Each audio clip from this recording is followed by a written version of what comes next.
Hi there folks, on this edition I'm going to be talking about Breathairianism of all things. So basically Breathairianism has been practiced especially in the Asian world for many of thousands of years. Basically with Breathairianism there's different levels of it. So I'll consider a basic level of Breathairianism where you go without food and water, but you're allowed to sleep, exercise, talk, watch TV and listen to music. On an intermediate level you're looking at no food, no water, no sleep, no TV, but you are allowed exercise, talking and a limited amount of music.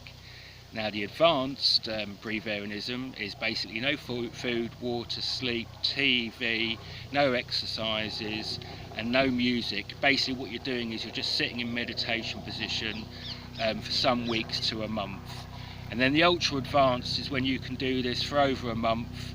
It's same as advanced, but basically you're meditating straight for 18 months. And you're basically at that time you're looking to break through the karmic wheel of life and death basically. So why do Breathairianism in the first place? Well, basically for health reasons primarily.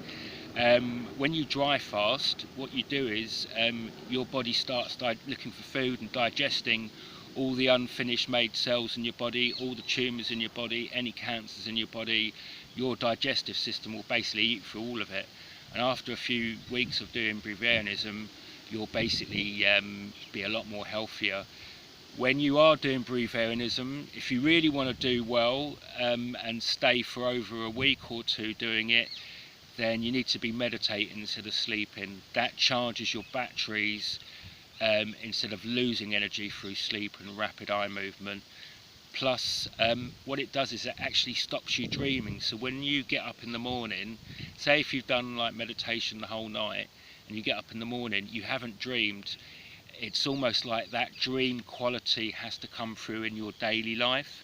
And that's what I found when I did it. I was only at the intermediate level and I managed to do it for a month. So that was basically no food, no water, no sleep, no TV, but loads of walking around, meeting people, talking. So I was sort of like in the midway. But then if you can look up the Buddha Boy on YouTube, he went the next level above me and he basically went to advanced level. And he sat in meditation for a month. He was able to spontaneously combust fire around him, and he was able to keep calm and not move under a tree for a whole month. And then there's a Chinese old sage, and there's Babaji, an old sage from India. They both did the ultra advanced, and people claim that they actually broke free of the karmic wheel of life. So they, at the end of the 18 months of the meditation, they were able to dissolve their physical bodies, drift away, but then actually will their physical bodies back into existence again. It was almost like an artificial birth, a spiritual birth.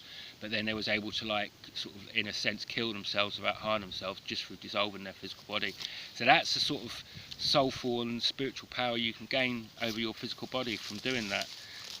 Obviously to do 18 months must be an absolute killer sitting still, but obviously you work out the liberation and the freedom for it. That's another good reason for some yogis do it. The other thing, basic things, is after about 2 or 3 days I found out I never needed to go to the toilet again.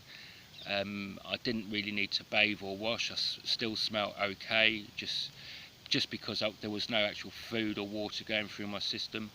And even though you're not allowed to drink, when you do meditation, especially in an area that's like rich in nature, even in a city really, what you're actually doing is you're breathing in a lot of water through the atmosphere.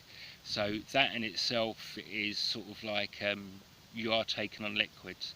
But obviously the deeper the breaths and the longer that you can meditate for, the more you're going to get charged up. When I was doing it, I got to the stage where I'd do about 3 or 4 hours of meditation instead of sleeping, and that was more than enough energy to get me through the next day.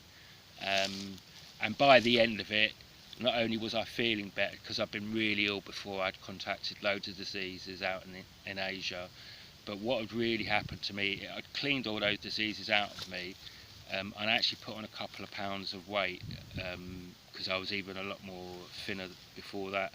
But basically what happened was, after about a week of doing it, my quality of my daytime living was superb. I felt really comfortable with my body.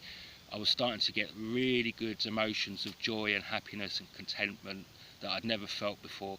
And everything in life had a translucent, sort of etheric, sort of dreamy quality about it. Seeing people's auras, seeing the life of nature around me, it was really something special.